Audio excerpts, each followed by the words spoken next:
Og nu bliver det børneprogrammet. Lille Preben var på skoledisco. Det er synd, at jeg ikke kan danse. Da hadde jeg kunnet bjudet op søte Margrethe. Plötsligt hørte han noget. Dans, lad dig dans. Hvem er det, som kan lære mig at danse? Det er jeg. Hvem er du? Jeg er pappa til en i klassen. Til hvem du? Skit i det nu. Vil du lære dig at danse eller ikke? Ja. Kom, så går vi til klasserummet.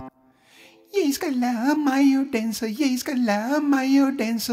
Okay, Preben. Du kan ikke danse, men kan du snurre i alle fald?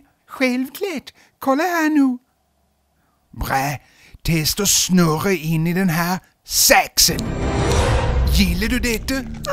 Nej. Hvorfor ikke? Jeg klipper jo bare toppen i dit nyle. Nu skal du få træffe en ven til mig. Hvem du? Fra Brasilien. En ægte sikemygge. Nu er din tynde hjerne fuld med sike. Snälla, slutte. Okay, jeg er ledsen. Vil du have modegift mod sike? Ja, gärna. Ja, vær så god.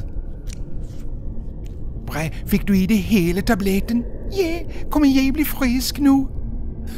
Nej, det var ikke modegift. Det var fuglesjak blandet med dynamite.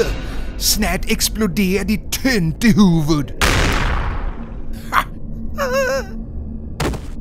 Du skal få noget ekstra kigge. Nu kanskje du fatter, at du ikke skal gidre med at psyko-varulve, lille vedo-Preben. Jeg er så glad, at jeg er moonwalket. Vil du slippe for sike og svinehårde kigge rækt ind i hjernen av en psyko-varulve? Sæt din vækkepenge på Kirstens konto i Jyllandsbanken.